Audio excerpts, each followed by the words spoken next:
So Google, the most powerful company in the world, has reportedly developed an artificially intelligent machine called Lambda. And that machine has become sentient, meaning it has become aware of itself. On Tuesday, Google unveiled what is now sending tremors through the AI industry. Highly advanced and better than any existing robot, Google's latest humanoid robot has broken nearly all the limitations to artificial intelligent agents. Christine Chevallereau, Robotics Research Director at CNRS, says that the robot is very impressive, and real progress has been made in terms of robustness. It can perform relatively complex tasks without prompting.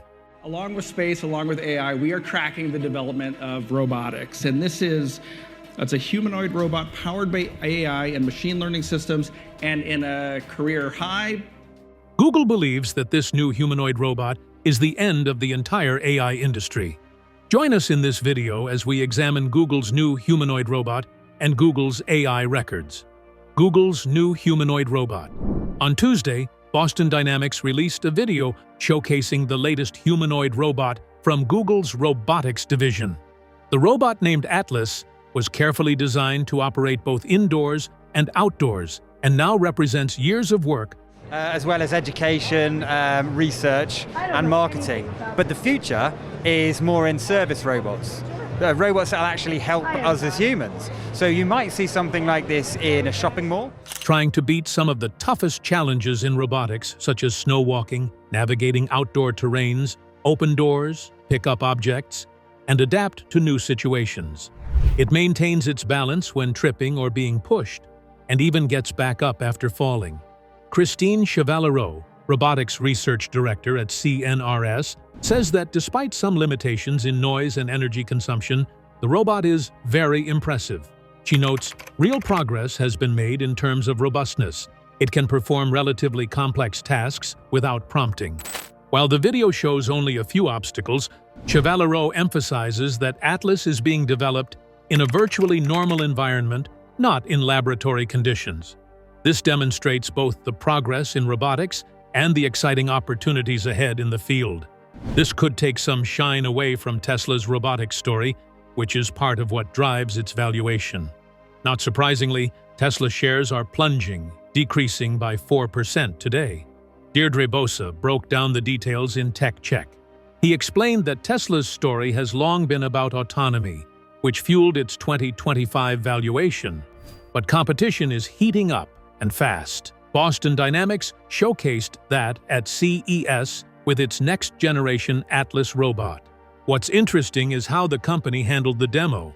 Unlike Tesla's humanoid hype, Boston Dynamics was upfront that the demo was teleoperated. Then they quickly focused on what actually counts, a robot that goes beyond human limitations. Atlas has fully rotational joints, built to handle heat, cold, and rain, and can move its arms and legs in ways humans simply can't. Meanwhile, NVIDIA is pushing deeper into autonomous driving and robotics with open, reusable software models that work across multiple systems. That directly challenges Tesla's Musk-era belief that owning the data and full stack gives an unbeatable edge. Elon Musk responded to a post on X, calling NVIDIA's new release the first real competitor to Tesla's full self-driving software. He wrote, "I'm not losing any sleep over this, and I genuinely hope they succeed." However, as competition heats up, Tesla's autonomy premium may become harder to defend going forward. On the East Coast, it doesn't feel like Waymo is dominating just yet, but the trend seems inevitable. Full self-driving, whether Tesla's, Waymo's, or others, is clearly on the horizon. Partnerships like Uber and Lucid show that the rideshare industry is preparing for mainstream adoption. A key question remains, will self-driving be dominated by just two players, like Tesla and Waymo, or will there be many? Companies like Uber and Lyft are betting on multiple players entering the space. Internationally, moves like Baidu operating in London highlight how neutral territories could become testing grounds for both American automakers and global self-driving companies. In short, the shift toward autonomous driving is probably coming sooner than many expected a few years ago. How long has Google had this coming? Will there be another rival soon? Keep watching to find out. Google's AI race. On December 6, 2023, Google announced the launch of its generative AI, Gemini. This marked a rebranding of Google's AI services. Gemini, formerly known as Bard, is a family of multimodal generative AI models and related software developed by Google DeepMind. These large language models succeed LaMDA and PaLM2 and serve as the foundation for Google's commercial AI offerings, including the Gemini chatbot. As at today, it now features across every Google workspace and Android. However, what sets Gemini apart is its multimodal architecture, which can natively process and generate text, code, images, audio, and video all at once. Google offers the technology in different versions: lightweight, on-device models called Nano, cost-efficient high-throughput models called Flash, and high-compute models designed for complex reasoning, labeled Pro and Ultra. The 1.5 and 3.0 model generations introduced extended context windows, allowing Gemini to analyze large datasets like entire codebases, long videos, or extensive document archives in a single prompt. In February 2024, the Bard chatbot was renamed Gemini, and Google retired the Duet AI branding for cloud and workspace products. Users can interact with Gemini through the Gemini mobile app, which functions as an overlay assistant on Android devices, or via Vertex AI for third-party developers. Yet, the release of Gemini has drawn both technical praise and public scrutiny. Experts have noted its strong performance in coding and retrieval tasks, putting it on par with OpenAI's GPT-4 and GPT-5. However, critics pointed out reliability issues in its outputs. In early 2024, Google temporarily suspended Gemini's ability to generate images of people after users reported historical inaccuracies and bias.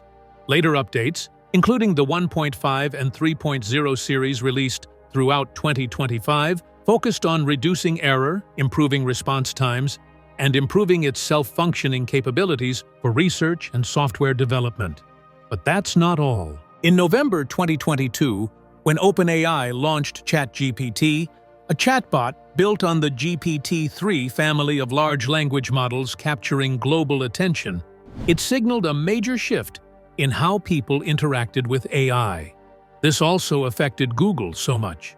Inside Google, the success of ChatGPT triggered concern about its potential impact on Google search. Reports soon emerged that executives had issued a code red, redirecting teams across the company to strengthen its AI efforts. Although Google CEO Sundar Pichai was widely said to have initiated the alert, he later denied this in an interview with the New York Times. Still, the urgency was real.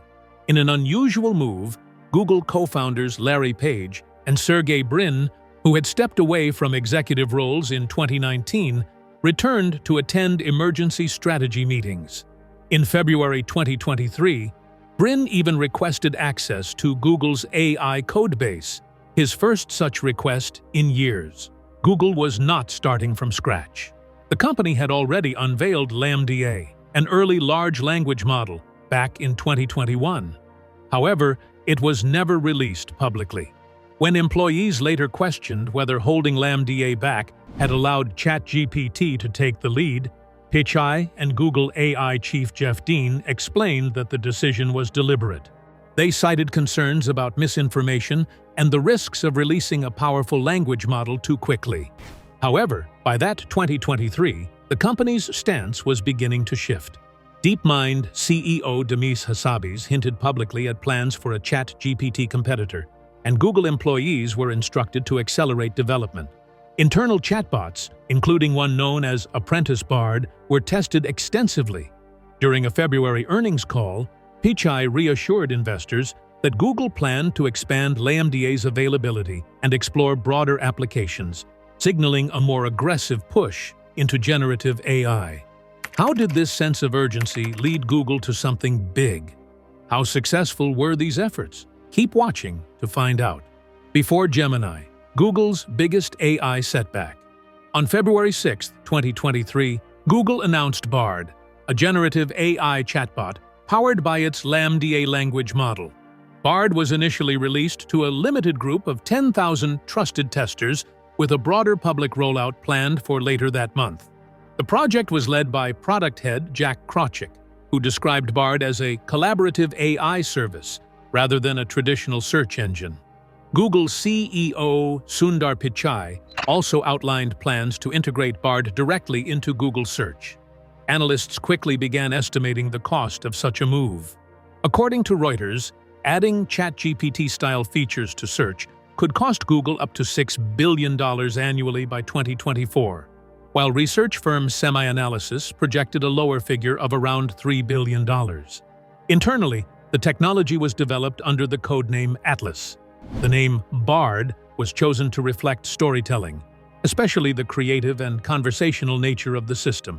Many media outlets and financial analysts described Google's announcement as rushed, suggesting it was timed to get ahead of Microsoft's February 7th event. That event unveiled Microsoft's partnership with OpenAI and the integration of ChatGPT into Bing, later rebranded as Microsoft Copilot.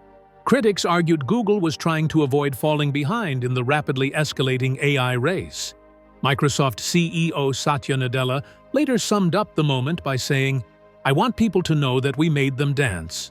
Journalists at The Verge and Bloomberg noted that this marked a renewed clash between the two tech giants over the future of search. Others, including analysts and commentators at The Guardian, Recode, and Wedbush Securities, described the situation more bluntly: an all-out AI arms race. After an underwhelming live stream in Paris on February 8th, Google's showcase of Bard quickly turned into a public setback. The company's stock dropped 8%, wiping out roughly $100 billion in market value, and the YouTube video of the event was soon made private. Viewers also flagged a major error during the demo, where Bard provided incorrect information about the James Webb Space Telescope in response to a question. Inside Google, frustration followed. Employees criticized what they described as a rushed and poorly executed launch on Memagen, the company's internal forum. Maggie Harrison of Futurism went further, calling the rollout chaos. Pichai pushed back against the criticism, insisting that Google had been working on AI for years, and rejecting claims that Bard's release was a knee-jerk response to ChatGPT. 1 week after the Paris event, Pichai asked 80,000 employees to spend 2 to 4 hours dogfooding Bard, testing it internally and reporting issues. Google executive Prabhakar Raghavan instructed staff to actively correct any errors the chatbot produced. Even so, internal criticism continued in the weeks that followed. Employees raised concerns about safety and ethics and urged leadership not to release the product publicly. Despite these warnings, Google executives moved forward, overriding a negative risk assessment from the company's AI ethics team. Later that month, Pichai announced the layoff of 12,000 employees amid slowing revenue growth. In response, remaining staff shared memes and screenshots of humorous exchanges with Bard, even asking the chatbot for its opinion on the layoffs. By mid-March, employees had begun testing a more advanced version of the chatbot with larger parameters, internally referred to as Big Bard. What was Big Bard going to do for a change? How has Big Bard evolved so much in 3 years? Let's see. Google's resilience and success in the AI race. Despite the previous setbacks, Google again opened early access to Bard on March 21, 2023, rolling it out in a limited form and allowing users in the United States and the United Kingdom to join a waitlist. Unlike Microsoft's Bing Chat, Bard launched as a standalone web app featuring a simple text box and a prominent disclaimer warning that the chatbot may display inaccurate or offensive information that doesn't represent Google's views. For each prompt, Bard generated 3 different responses, encouraging users to provide feedback on which answers were most helpful. Google Vice Presidents Sissy Shao and Eli Collins positioned Bard as a complement to Google Search rather than a replacement, and acknowledged that the company had not yet figured out how to monetize the service. Early access was granted to select groups, including members of Google's Pixel Superfans loyalty program, users of Pixel and Nest devices, and Google One subscribers. Behind the scenes, Bard was trained with the help of third-party contractors hired by Google. including workers from Appen and Accenture. Reports from Business Insider and Bloomberg described these workers as facing intense pressure, long hours, and low pay. Google also disclosed that Bard was trained on publicly available data, updating its privacy policy to reflect this. Shortly after Bard's launch, Google reorganized the team behind Google Assistant, shifting its focus toward Bard. Around the same time, Google researcher Jacob Devlin resigned, alleging that Bard had quietly drawn on data from ChatGPT, claims that Google firmly denied. Separately, a senior Google engineer circulated an internal memo warning that the company was losing ground in the AI arms race, not to OpenAI, but to independent researchers in open-source communities. On March 31st, Sundar Pichai announced plans to upgrade Bard by transitioning it from LaMDA to PaLM, a newer and more powerful large language model developed by Google. On the same day, Jack Krawczyk announced that Google had added math and logic capabilities to Bard. In April, Bard gained support for coding assistance, launching with compatibility across more than 20 programming languages. Around the same time, Microsoft began running ads inside the address bar of developer versions of the Edge browser, encouraging users to switch to Bing whenever they visited the Bard web app. Meanwhile, reports were circulating that Google was working to integrate Bard more deeply into its ecosystem, including Chrome OS and Pixel devices. Bard took the spotlight at Google I/O in May 2023, where Sundar Pichai and Sissi Hasiao announced a major wave of upgrades.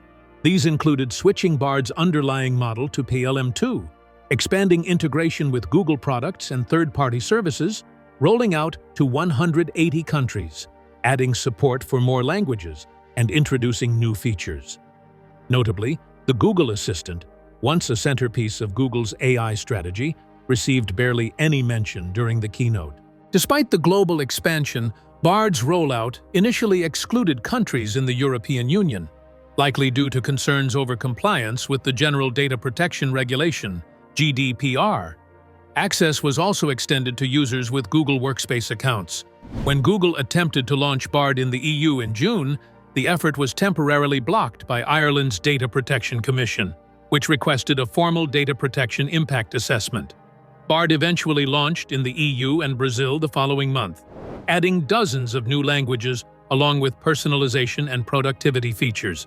From here, what was next for Google? How much more work did they need to do to win the AI arms race? Keep watching to find out. Big leaps, Google's groundbreaking year. In July, Google created an invite-only Discord server for heavy Bard users. However, over the following months, the channel became increasingly filled with comments questioning Bard's usefulness, reflecting lingering skepticism around the product's real-world value. In September, Google rolled out a major update to Bard, integrating the chatbot more deeply across its products through new extensions. The update also added a button that allowed users to attempt to fact-check Bard's responses using Google Search, and introduced the ability to share conversation threads. Around the same time, Google launched Google Extended, a new web crawler within its robots.txt system, giving publishers the option to prevent Bard from scanning their sites for training purposes. Shortly afterward, users noticed that shared Bard conversations were being indexed by Google Search. Google acknowledged this as an error and said the issue had been fixed.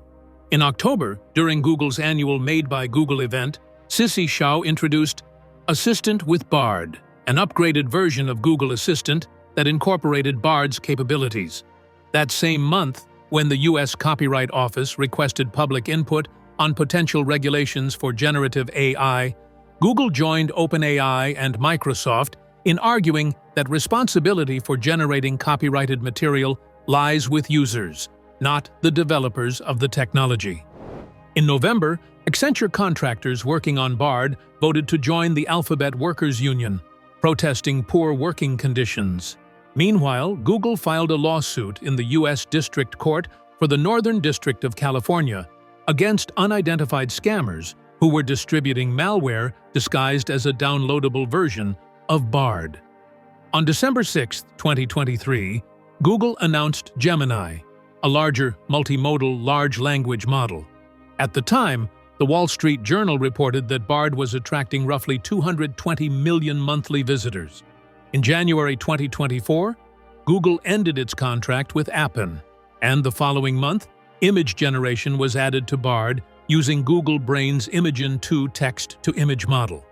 On February 8, 2024, Google unified Bard and Duet AI under the Gemini brand, launching a mobile app for Android and integrating the service into the Google app on iOS.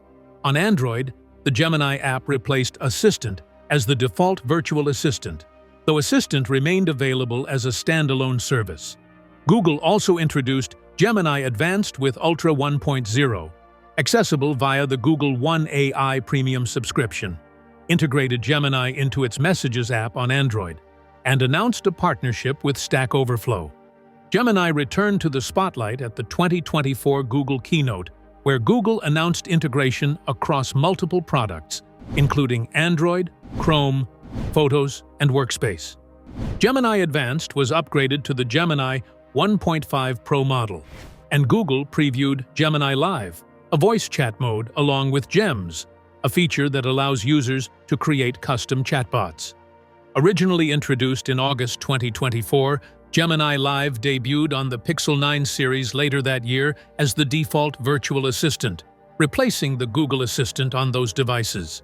Its rollout expanded to Samsung Galaxy devices, starting with the Galaxy S25 series in July 2025, and later included models like the Z Fold 7 and Z Flip 7, where it became part of the Galaxy AI suite.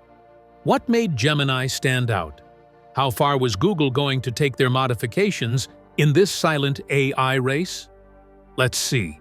Features and failures. Google Gemini's Ultra AI abilities. Google wasn't stopping in her AI race. It needed to dominate the market, and so it kept tweaking and adding features. In February 2025, Google added a new feature for Gemini Advanced subscribers that allows the AI to recall and reference past chats, enhancing continuity across interactions. By June 2025, Google launched Gemini CLI, an open-source AI tool for terminals. At the same time, the company unveiled a refreshed Gemini logo, aligning its colors with Google's new gradient branding and featuring more rounded sparkles. The updated logo is available across both Android and iOS devices. Since its initial release in March 2023, Gemini has received mixed reviews. The Verge's James Vincent praised it for being faster than ChatGPT and Bing Chat, but noted the lack of Bing-style footnotes was both a blessing and a curse, suggesting Google could be bolder in AI experimentation. His colleague, David Pierce, criticized Gemini for producing uninteresting and occasionally inaccurate responses, and warned that its search engine-like interface could confuse users, despite Google's insistence that Gemini is not a search engine. Cade Metz of the New York Times described Gemini as more cautious than ChatGPT, while Vox's Shirin Ghaffari called it dry and uncontroversial due to its reserved tone. The Washington Post's Jeffrey A. Fowler described Gemini as a mixed bag, noting its cautious approach but susceptibility to internet-influenced bias. ZDNet's Sabrina Ortiz found ChatGPT and Bing Chat more capable overall, and Wired's Lauren Good described her interaction with Gemini as the most bizarre of the three AIs. After Google introduced extensions, reviews of Gemini were mixed. The New York Times' Kevin Rose called the update underwhelming and a bit of a mess, while Business Insider's Lakshmi Varanasi noted that Gemini often favored flattery over facts. In a 60 Minutes interview with Sissy Cho, Google SVP James Manyika, and Sundar Pichai, correspondent Scott Pelley described Gemini as unsettling. Wharton School Associate Professor Ethan Mollick criticized its artistic abilities, finding them underwhelming.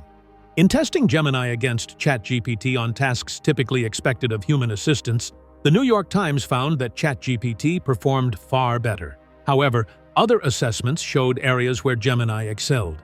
NewsGuard, a tool that evaluates the credibility of news sources, reported that Gemini was more effective than ChatGPT at debunking known conspiracy theories. At the same time, the Associated Press warned that Gemini, like other chatbots, remained prone to generating false and misleading information with the potential to disenfranchise voters if used carelessly. In February 2024, social media users began reporting that Gemini was generating images of people of color and women in historically inaccurate contexts, depicting them as Vikings, Nazi soldiers, or members of the Founding Fathers, while refusing prompts to generate images of white people. The images drew widespread criticism online, including from conservatives who cited the incidents as evidence of Google's alleged wokeness. Business magnate Elon Musk, whose company xAI operates the chatbot Grok, joined in the criticism, calling Google's suite of AI products biased and racist. Musk and other users targeted Jack Krawczyk, resurfacing past comments he had made about race, prompting him to withdraw from both X and LinkedIn. The New York Post even ran a cover story on the controversy. Was this another end for Google's Gemini, or was there going to be a stronger comeback? Keep watching to find out. Google CEO: "This is unacceptable." In response, Krawczyk said Google was working to improve these kinds of depictions immediately, and the company paused Gemini's ability to generate images of people. Google executive Prabhakar Raghavan released a statement acknowledging that Gemini had overcompensated in its efforts to promote diversity, calling the images embarrassing and wrong.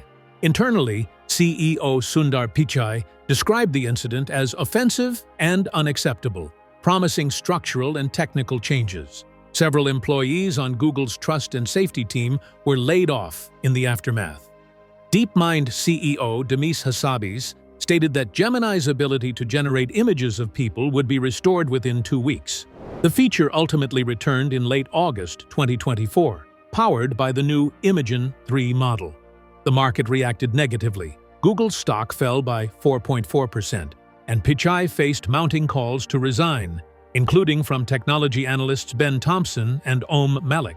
In 2024, House Republicans, led by Jim Jordan, subpoenaed Google, alleging that the company had colluded with the Biden administration to censor speech. Following the Gemini controversy and Google's broader response to OpenAI, Business Insider writers Hugh Langley and Lara O'Reilly suggested that the company was rapidly going from vanguard to dinosaur. Bloomberg columnist Parmi Olson argued that Google's problem stemmed from a rushed rollout of Gemini rather than alleged wokeness. Martin Peers of The Information wrote that Google needed a strong leader like Mark Zuckerberg to manage the fallout. Scientists and academics, including Sasha Lucioni of Hugging Face and Professor Alan Woodward of Surrey University, highlighted that the issues were deeply embedded in Gemini's training data and algorithms, making them difficult to fully correct.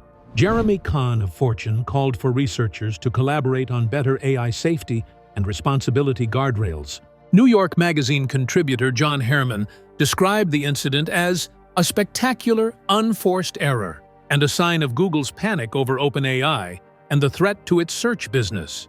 During the 2024 Summer Olympics in July, Google aired a Gemini commercial titled "Dear Sydney," featuring a father asking the AI to generate a fan letter to athlete Sydney McLaughlin-Levrone for his young daughter. The ad, reminiscent of Apple's Crush campaign for the iPad Pro, faced heavy online criticism for replacing genuine human expression with a computer. Columnist Alexandra Petri of The Washington Post called the commercial missing the point. Google subsequently pulled the ad from NBC's rotation.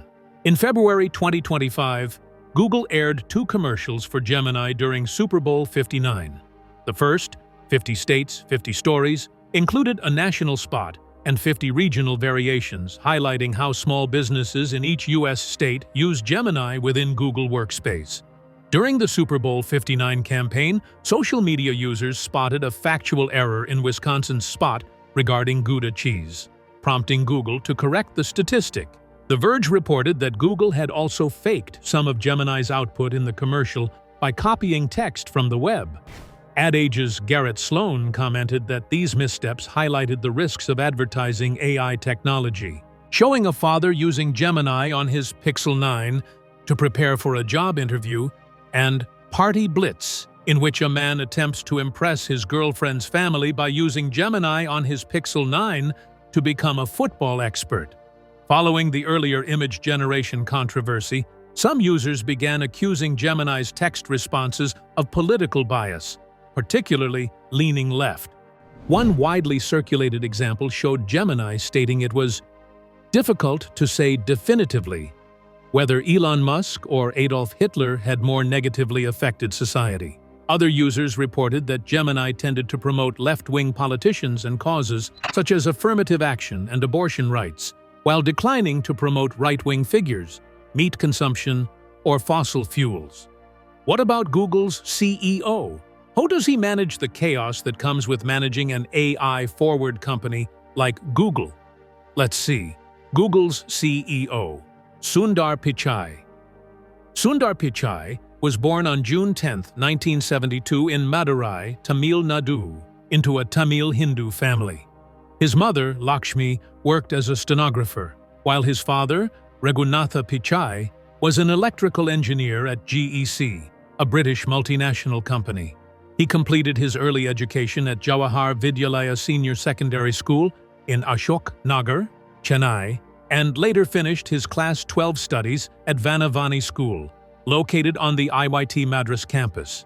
Pichai went on to earn a Bachelor of Technology degree in Metallurgical Engineering from IIT Kharagpur. He later pursued higher education in the United States, earning a master's degree in Materials Science and Engineering from Stanford University, followed by an MBA from the Wharton School at the University of Pennsylvania. During his time at Wharton, he was recognized as both a Siebel Scholar and a Palmer Scholar. Before joining Google, Pichai worked in engineering and product management at Applied Materials and later gained experience in management consulting at McKinsey & Company.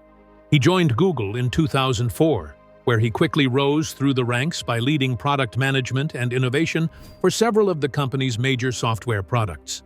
His work included overseeing Google Chrome and Chrome OS, and he played a key role in the development of Google Drive. He also went on to supervise other core products such as Gmail and Google Maps.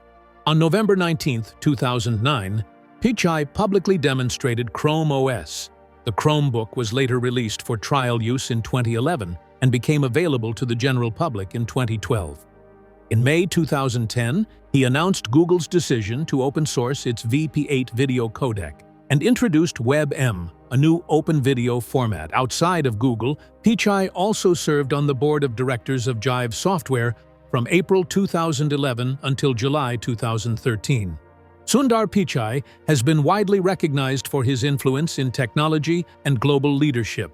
He was named to Time magazine's annual list of the 100 most influential people in the world in both 2016 and 2020, and was later included in the Time 100 AI list in 2024.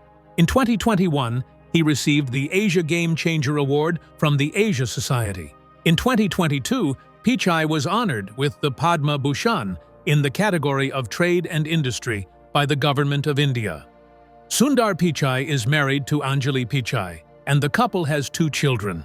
Anjali is originally from Kota, India, and the two met and grew close while studying at IIT Kharagpur. Outside of work, Pichai enjoys playing and watching cricket and soccer. What do you think about what Google's Humanoid and Google's entire AI journey? Let us know in the comments section below. Thank you for watching this video. We hope you found Google's AI evolution journey interesting.